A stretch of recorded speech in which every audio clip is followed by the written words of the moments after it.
All right, everybody. Welcome to All Things Mets Talk. Andreina here. Today, our Brenda, our beloved Brenda, is not in Connecticut. She's chasing eclipses in upstate New York. But I have the wonderful Emily today. As you know, if you don't know Emily, she's a huge Mets fan and she's a girl just like us, and she loves the Mets. So we have Emily today. Hi, thank you, Emily, for joining me. Thank you for having me. I love Awesome, doing this. right? Um, all right, let's jump to it. Okay, so the first thing I want to say is that scratching off the Brewers series that we had, the horrendous Brewers series, I'm going to say that it seems like the Mets are playing better baseball. Especially the end of the Tiger series through the Reds. Yes, I see a lot of hope, and I like what I see in some pitching, and some of our offense is starting to um, wake up.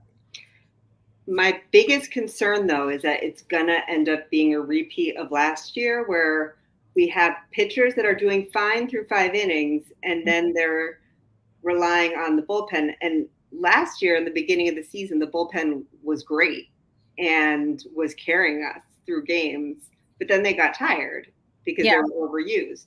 And so, is that going to be what happens all over again? yeah, and the whole thing about like because on a normal game, because that's what worries me. Those games were like not normal. It's like there was some witchcraft behind every game. So even though some of the games we lost, like they look like normal games, like we hit, we pitch, a little bit of everything. Last year, what happened was like it was drastic. Pitching wasn't working, offense was working, pitching wasn't working. So a little, we needed to more balance to balance more our both defense and offense to have a normal game and a chance to win. I think the other factor is, to be honest, I think baseball is not meant to be played in cold weather. I've heard from people that play baseball. I obviously never played, but surprise, if you didn't know, well, now you know. Um, it's really difficult to play baseball in cold weather. It's not that easy. The wind. So I'm hoping that as it gets warmer, and I don't want to give any excuse bad playing, bad offense and everything, but I think the weather is a big factor. Well, and then if you consider a lot of these players are coming from warmer countries or have spent their off season in Florida or wherever. Yeah, it's a big difference. Hi, Tom. Thank you for joining us.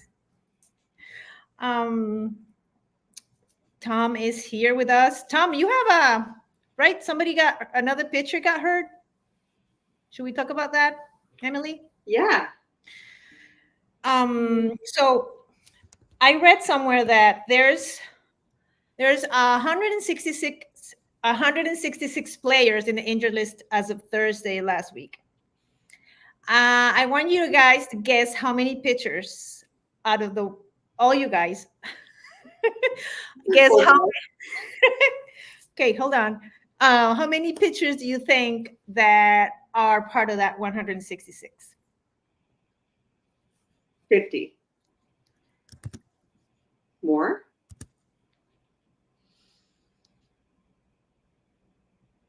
80? No, I'm gonna give you one more chance. 120? 132. And I can think of two off the top of my head that have been injured since then. 132 pitchers out of 166 players. That's crazy. And it's going to be more. You bet. That, I mean, it seems like pitchers are getting injured more than regular players. And it's just going to get more crazy and crazier every time. And it's interesting, the two sides of it, because you have the players union side, the player association, where there's a lot of blame and emphasis on the pitch clock and that being what's causing all these injuries. And then you have MLB's side saying that that's not the case. It's, the uptick in velocity and the expectation that people throw faster and throw harder. And I think they're definitely throwing harder, and there's always changes in pitching. I think also, I mean, definitely they're trying to throw harder, and I think also like the ball changed in 2016, right? They made changes on the actual ball, and I think also the pitch clock. So I think it's a combination of everything. To be honest, we can't just blame one thing, unfortunately. But it's just, and we're always like short on pitchers, so it's worrisome that we don't have a lot of hopes. So let me see what Tom is saying. However, both teams are playing in the same weather. Exactly, it's true. It's true. But I guess it affects people differently. See, we're just hopeful that that's what it is, and that the weather will get nicer and will get better. Yeah, I mean, Tom was guessing that 70, but it's 132, so that's crazy. Well, another take on it was that they should allow teams to carry more pitchers. That instead of a 26-man roster, you should be able to have more like players on your roster, and maybe designate a certain number to be pitchers. Because I mean, even seeing Diaz close, one day and then come back the next, and it was a very different. He pitched differently. Yeah. From one day to the next, and you would think he pitches, one inning. He should be able to. Remember, you text me. You said it. I never saw that with Buck. Remember? Yeah. And I'm like, you're right. Rob would like spread Diaz like, so he will be so careful with that. You almost want like a happy medium. Like, we don't need to use him every night or every other night, but also like maybe sometimes, because Buck, there would be like this, he just never would bring him out. Yeah, like 2 days in a row is not terrible. He's pitching, let's say he pitches one inning and it's like a 1, 2, 3 kind of inning. He can definitely go on the next day. So I think I'm okay with that too. What else I was gonna say? Oh, speaking of pitchers, I don't know if I just got like a notification that Ramirez got DFA'd. Mm-hmm. So instead of going into the details for that, I want to say that I see certain differences from 2023 when the front office just like things were happening and there was no reaction, nothing. So I feel like they're, DFAing Tompkin, and that's hopeful for me too. Yeah, there's a response. And they're not waiting. They're like actioning. They're taking action immediately. So that's good. That's going to keep everybody on their feet, I guess. Play better. I mean, as much as like it helps us to not have to face Spencer Strider, it is, for the sake of the game, not having some of these incredible pitchers to watch. I mean, like Alcantara, we haven't seen in so long.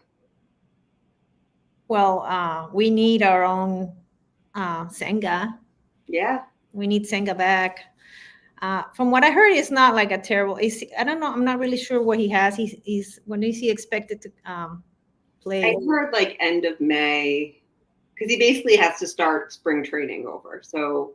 Okay. Oh, all over again?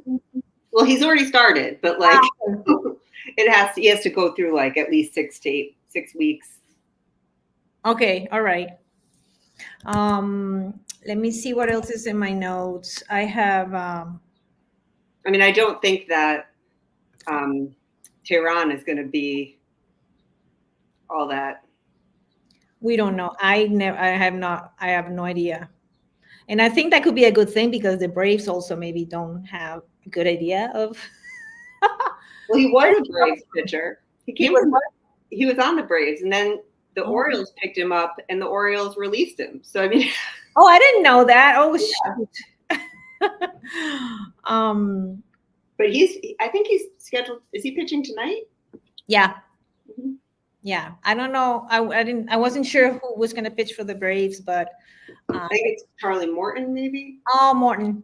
Yeah, who's who's a local Connecticut. Connecticut. Yeah, but yeah, he's a Brave. I know. Braves.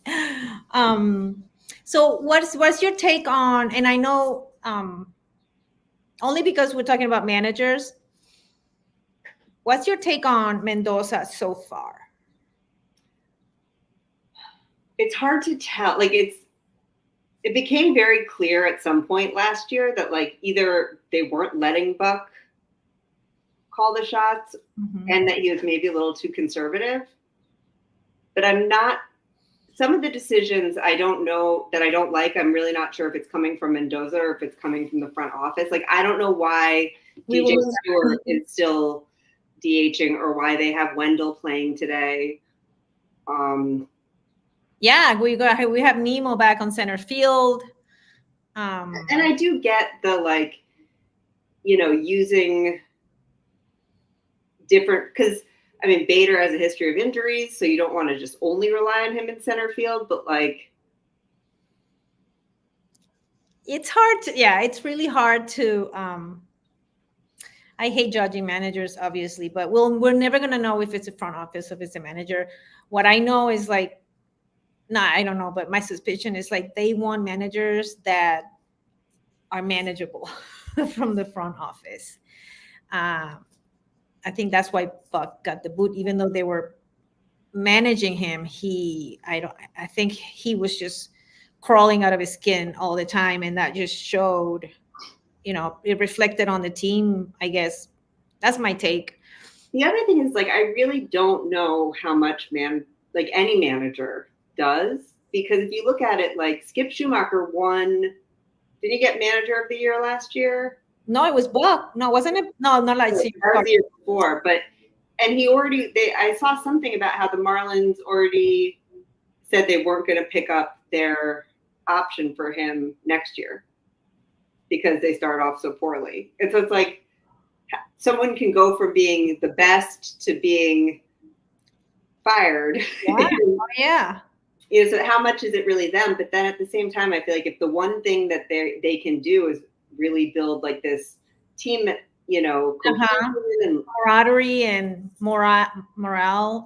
I started to see that in the Red Series, but I feel like you're not really watching a team that's like excited to be there together. If you look at a game from 2022, the team looked like they were friends, they wanted to play together, they were excited about being like cheering each other on. There just hasn't really been that feel. Yeah, it could. Yeah, I think they think it's still 2023. They're playing like it. Yeah, I think the thing with Mendoza is, I think I was watching. Was it the second game? The horrible double steal. I heard somewhere that McNeil and Narvaez both said that that was Mendoza's call for Narvaez to throw to second instead of guarding the home plate. That was a terrible call. And some of his, like the bunts yesterday were great, but some of the other times that he's had people bunt have been like 80. Yeah, who clearly doesn't know how to bunt and was like really hot. So why are you? And he's what, lefty, or I think it was the bunt. It wasn't gonna even work. Let me see what Tom says. I would have liked to see him make sure that Rhys Hoskins got knocked off the plate or hit after the way he tried to humiliate McNeil. I agree. Mm-hmm. I think McNeil should have pushed Hoskins. He should have done something, not just like la la la la la la. Hoskins ran to the dugout like before he started talking back. And if you watch him, he like gets up and just walks straight to the dugout. And then he started to like boo from the dugout, like I would have pushed him, and no, if I push him, I know I'm gonna have all my team behind me. But at least it's just hard. It's really hard, but it's just part of how McNeil is right now. He's not himself, and that worries me because he's been one of my favorite Mets in the last few years. I love how he just this his energy and passion, and how he just puts the ball everywhere, and he's like all for the team. So I don't know. I hope he bounces back. And it's terrible what they're doing to Lindor. Have you seen, like, they're like trashing him? Well, did you see the messages that someone sent his wife? Yes. They're horrible. Well, it's And just he answered back. I mean, the next day he hit a double and a home run. But I mean, people have been awful to him since he came to the Mets. yeah, true. And the first half of the year he started, he was not doing well. Um, But a but lot of he's people, when they get traded or, they struggle when they join a new team. yeah, and he's such a nice guy. How can you, even if uh, even if he really sucks, like I still wouldn't. He's he's still a nice guy. He's always smiling. He's always like a really team player. So I mean, not a standing ovation like Steve Cohen was asking the fans. Did you hear that? Yeah, I mean, I think it's the fans that brought that up, and then Steve Cohen agreed with it. Oh, okay. So it wasn't Steve's idea. No. But I think I mean, how excited are these people? I mean, if we think about it, it's just so crazy to me because how badly was anybody going to want to come to the Mets when this is how we treat the stars on the team and this is how. Well, hold on, Tom. Hold that thought. Every player knows that New York is the toughest stage to play. Mhm. And they just know that. Like if they accept to play with, Mets or Yankees, I don't want to say the word, the ones on the other side, it's it's gonna be you're gonna have to like have really tough skin to play in a New York team. Okay, so Tom says that Hoskins and the Mets have a history. Yeah, when he was like with the Phillies, correct? I can't remember what it was, but I mean, there's that home run that he ran really slowly around the bases. oh yes, he's kind of scummy. Sorry for any of the Hoskins families watching. I really apologize. I doubt it. Oh, but you never know. So it's tough, but the whole thing, my whole take is like I am hopeful because I'm loving Manaya, and Severino did a really good job yesterday. So there's good things. We still have to like And Beatty is like, lady is shining. I just hope he can keep it up. But he's been incredible defensively. He's been great offensively. And it's just boosting his own, self-esteem so that he's responding confidence. Like he's doing great. And I was one of the first people that was like, he cannot be our third baseman. He is not. Oh, okay. Yeah, no, it's he's come a long way. But that's part of like putting him to play. He needs to play in order to show his growth, because I know he worked hard on during spring training. I know that Lindor was training him. Lindor was working really close with him. Um, Which so, is, again, part of the value of Lindor. It's not necessarily what he's doing alone, it's what he's helping others do. and that's what we know. I bet you he does even more for the baby Mets. So yeah, stop trashing Lindor. He doesn't deserve that. That's not nice. Definitely don't go after his wife and children because Oh, and the wife responded. The wife was like, ah, that's bad, especially a guy like him. Nemo, what about Nemo? When is he gonna wake up? Yeah. See what Tom just Let me see. Oh, that's what Hoskin did. He took 40 seconds to make his way around the bases after a home run. Oh my God. He needs to, he needs one right here. and they just should have been smarter about it. They should have hit him, but in a way that could have looked more like an accident Okay, instead wait, of like question. Who, if you're Mendoza, who do you ask? Is it you would have Severino do it or yeah, me too. I would have had Severino do it, but I wouldn't have had him throw it at his head, No, of course not. No. which is what Ramirez did. Yes, he was um yeah, no, I would have pointed to like a cheek or something, but definitely Severino first throw, he get him. I would have been like aim at his knee. You wanted to take McNeil's knee out, you aim at his. Yeah. Yeah, totally. I don't know. I haven't heard a lot of people disagreeing with that. And that would have changed the whole. I mean, I know that the outcome of that game was horrendous. But it's just we need to defend ourselves. And Buck never let them. No, yeah, the reputation that the Mets have right now is so different from what the Mets were in the 80s. Of course, uncomparable.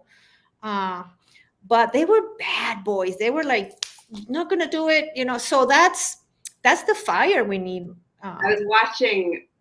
There was some reason I was like scrolling through social media that I saw like an old clip of Dwight Gooden getting hit, and then him charging the pitcher, and like it just a full out brawl.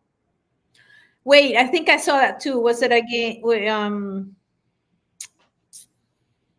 I mean, like everybody, and then the umpires would like separate people, and then I they saw separate other people, Late and then Night people go was. back and start fighting Oh again. wait, Doc was it Doc Gooden hitting? I forgot who he hit. No, he was at bat. Exactly, Doc Gooden got hit, and he went right for it. Yeah.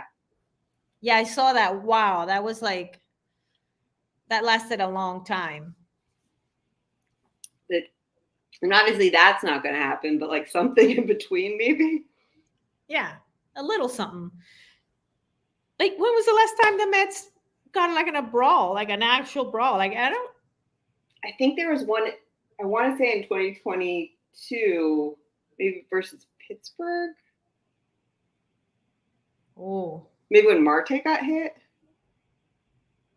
I don't remember. I remember one time clearing the benches, and it was like really crazy. okay. But We got to look that up yeah, and maybe get a clip and frame it. the next time.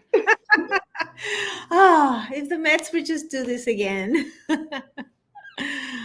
Yes, Tom, it was ridiculous. Ridiculous. Um, yeah, he should have been punished. So we have the Braves coming up tonight. I don't know. I don't know if I'm gonna take a Xanax or I'm just gonna. So my heart doesn't. It's just hard to watch those games. Just the fans, like it's just I can't stand it. Well, I love what Tom just said because I 100% agree.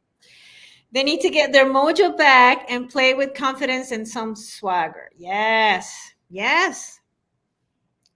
And you see it from Alvarez. I mean, Alvarez always his confidence and he's got plenty.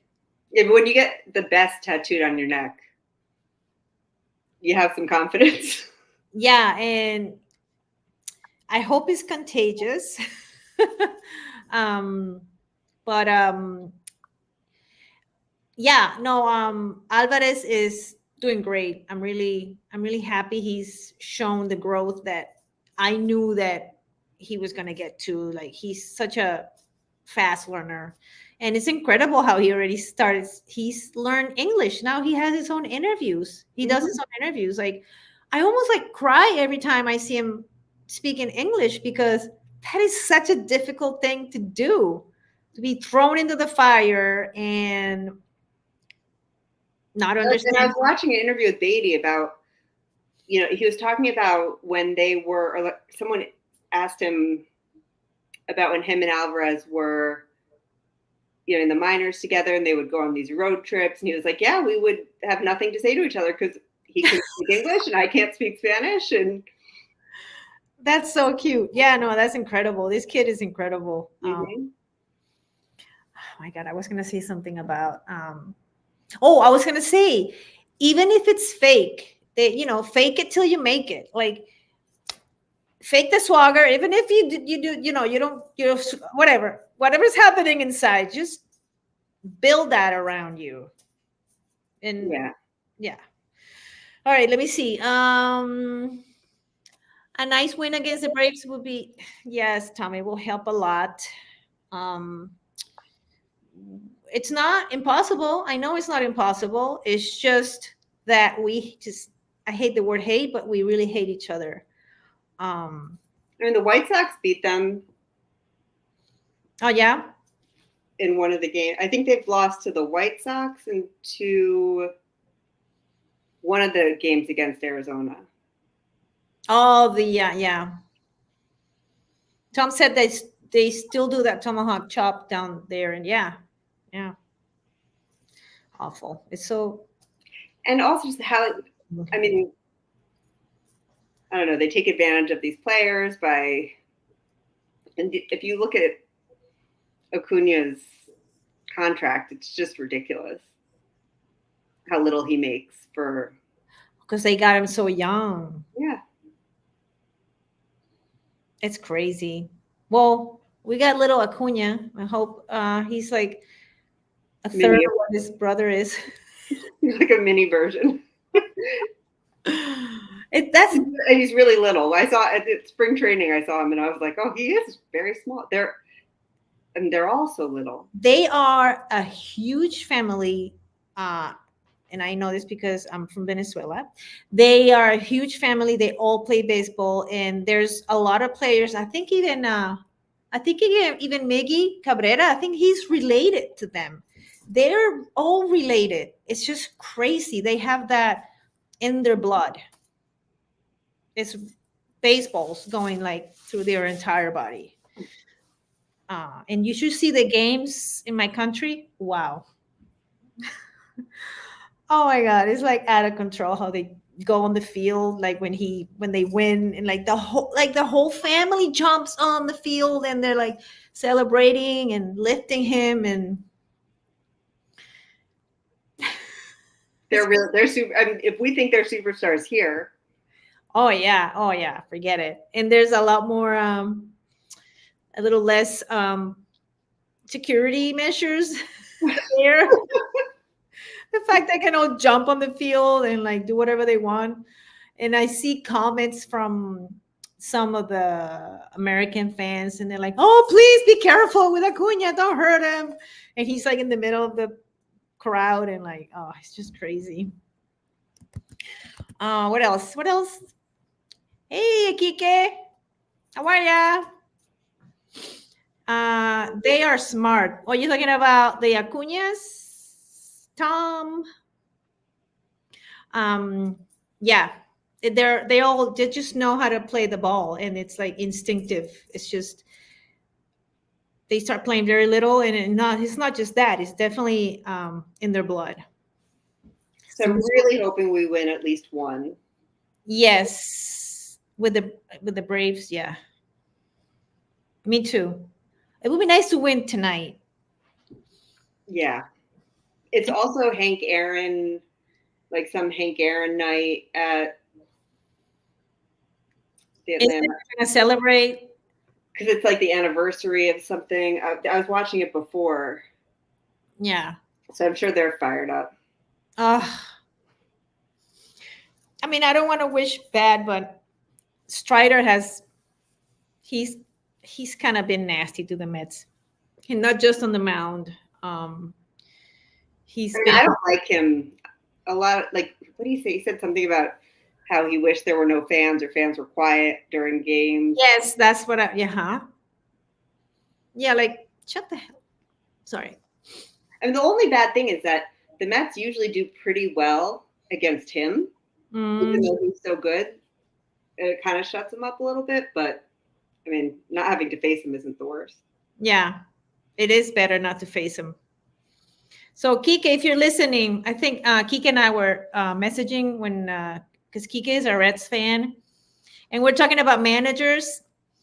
And I don't know if you noticed, but I think it was this, I don't know what game it was. The first game, maybe they left.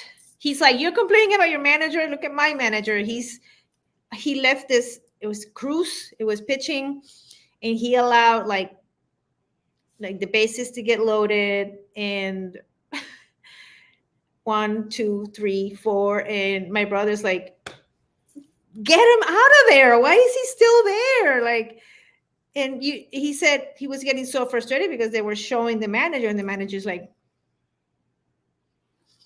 so And I'm surprised they left India in the game after he got hit. He looks like he was in a lot of pain. well, his dad is a huge Mets fan. I know. He grew up a huge Mets fan. Yeah, Kik is saying all managers are really bad right now. Yeah, what do you think is? I think it's probably because they can't really make their own decisions, and that I don't know. I'm just throwing stuff out there. He said they just sit there. That's what it looks like. I mean, it looks like they used to make decisions and now they don't anymore. It It's like looks like they're waiting. It looks like it's not all here. Like it looks like there's something that they are bouncing their head off of. If it's like something they've been told not to do or to do, and they're like, "What do I do?" Like they're always like, it's like from like Moneyball, the movie, when you watch and the manager just sitting there doing nothing because the front office is saying, you know, exactly who should be called up, who should be sent out, what each person. yeah, that's what he's saying. GMs have control of it. Mm, and I'm kind of glad that's not Epler, so that's good. yeah, at least it's not Epler. Oh my gosh. Well, it's 7:03. I don't know if anybody wants to say anything else before we shut off and we start watching the game, but I feel like Tom has been so supportive of us and the Mets. I'm going to have to start paying more attention to the Red Sox. oh yeah, we should. We definitely should. Tom is the best. He's like our number one fan. So we can wait until Brenda joins us next week. And oh, wait, he's saying that he thinks Strider might be out for the year. I think he might need Tommy. This will be his second Tommy John surgery in 5 years. Yeah, I think he's out. I mean, he's only 25 years old or something. He's young. Yeah, get him out. Just don't get anything better than than him. They probably have someone in the a prospect coming up who's going to be like the next 21-year-old like throwing 110. Yeah. Yeah, that's a big blow to the Braves for sure. But every time we think they have a huge blow, they end up with someone else who's, we think, oh, they lost their shortstop. It's going to be a big deal. They bring someone else up. They're fine. Yeah, it's like they are our arch enemies. It's just like it's like that thing that we can't help, but they're a great team. I mean, they play really well. They've been playing really well, and we haven't. Let them play well all season, and then they can fall off in the playoffs like they do every year. Yeah, and I think baseball, it's a game of surprises. You can be trailing the entire season, and suddenly you make it in the wild, as a wild card team, and that happens. That does happen. All right, let me see. Tom said, I will be totally shocked if Chris Sale stays healthy all year. He wants to say something. Yes, Tom, you have the floor. What do you want to say? Um,